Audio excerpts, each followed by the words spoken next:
નમસ્તે મિત્રો, સ્વાગત છે સંગીતા કી સોચ ચેનલમાં। તો આજના વિડીયોમાં વાત કરીશું આજના ભણતા સ્ટુડન્ટની। તો એક સ્ટુડન્ટ ભણવામાં ઘણો હોશિયાર એટલે કે વિદ્યાર્થી ભણવામાં ઘણો હોશિયાર અને 10મા અને 12માનું રિઝલ્ટ ઘણું સારું આવેલું, પણ કંઈક એવું થયેલું કે તેને જે લાઇનમાં જવું હતું એ લાઇનમાં એનો નંબર આવ્યો નહીં અને થોડા માટે રહી ગયો। એના કારણે નિરાશ હતો।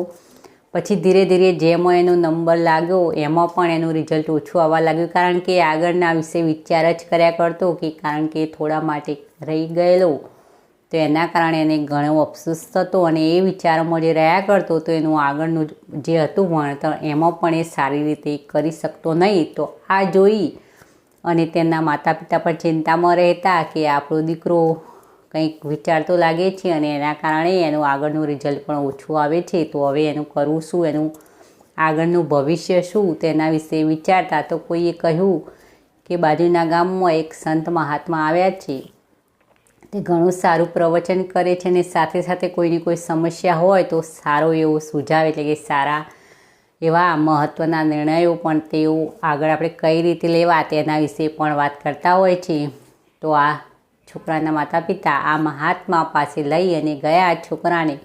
તો મહાત્માએ વાતો સાંભળ્યા છોકરાની દરેક અને કંઈ પણ બોલ્યા નહીં અને પોતાની જો રહેતા હતા એ જગ્યા પર જતા રહ્યા અને થોડી વાર પછી એક ગ્લાસ પાણીનું ભરી અને લઈને આવ્યા અને છોકરાને પૂછ્યું કે આ ગ્લાસનું વજન પાણી સાથે કેટલું હશે?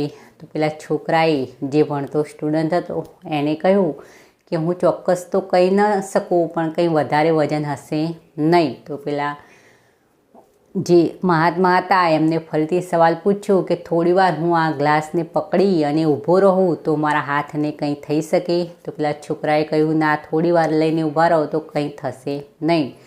તો મહાત્માએ ફરીથી પૂછ્યું કે હું આ ગ્લાસ ભરેલું 2-3 કલાક સુધી એક ધારું એક જગ્યા પર લઈ અને હાથ એક એમના એમ રાખીને ઊભું રહું તો શું થાય? તો પેલા છોકરાએ કહ્યું થોડો ઘણો થાક તમને હાથમાં લાગી શકે।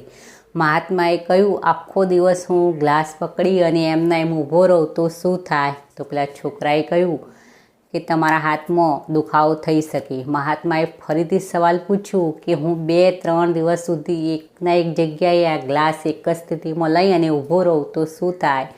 તો પેલા છોકરાએ કહ્યું તમારા હાથમાં અતિશય દુખાવો થઈ શકે અને તમારા માંસપેશીઓમાં સોજા પણ આવી શકે અને બની શકે તો તમારા હાથમાં એકદમ બહેરાશ આવી જાય અને કદાચ તમારા હાથમાં લકવો પણ મારી શકે। તો શાંત મહાત્મા હસવા લાગ્યા કે કેમ 2-3 દિવસ પકડી રાખ્યું તો આ ગ્લાસનું વજન વધી ગયું? તો પેલા છોકરાએ કહ્યું ના, ગ્લાસનું વજન તો વધુ નથી, ગ્લાસનું વજન તો એવું જ રહેવાનું, પણ તમે એકના એક વસ્તુ 2-3 દિવસ સુધી પકડીને ઊભા રહો એના કારણે એક જ સ્થિતિમાં રહેવાના કારણે તમારા હાથમાં લકવો થઈ શકે। તો મહાત્મા હસવા લાગ્યા અને કહેવા લાગ્યા આ સવાલોના જવાબ મારા માટે નથી પણ તારા માટે છે। તું એકના એક વાત કાયમ માટે વિચાર્યા કરે તો શું થાય? તારા મગજ પર પણ એની અસર થઈ શકે ને।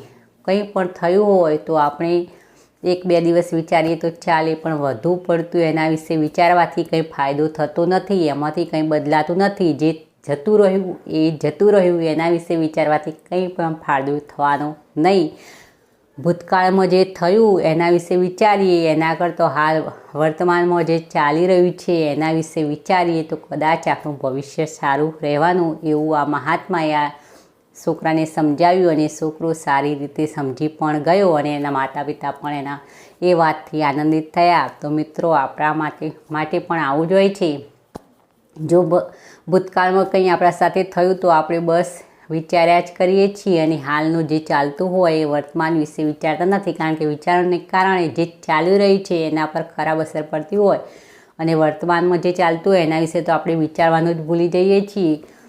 તો ભૂતકાળની વાતો છોડી અને જે થયું એ થયું એમ કહી અને એ છોડી દઈએ, બાજુ પર મૂકી દઈએ અને જે વર્તમાનમાં હાલ ચાલુ છે એના વિશે વિચારીએ તો કદાચ આપણું પણ ભવિષ્ય સુધરી શકે છે। તો મિત્રો વિડીયો પસંદ આવે તો એક લાઈક અવશ્ય કરવું, સારી એવી કોમેન્ટ પણ કરવી અને બીજાને શેર પણ કરો અને આવી અવનવી મોટિવેશન વાર્તા સાંભળવા મારી આ ચેનલ સંગીતા કી સોચને જરૂરથી સબસ્ક્રાઈબ કરી ફરી મળીશું નવા કોઈ વિડીયોમાં નવી વાર્તા સાથે।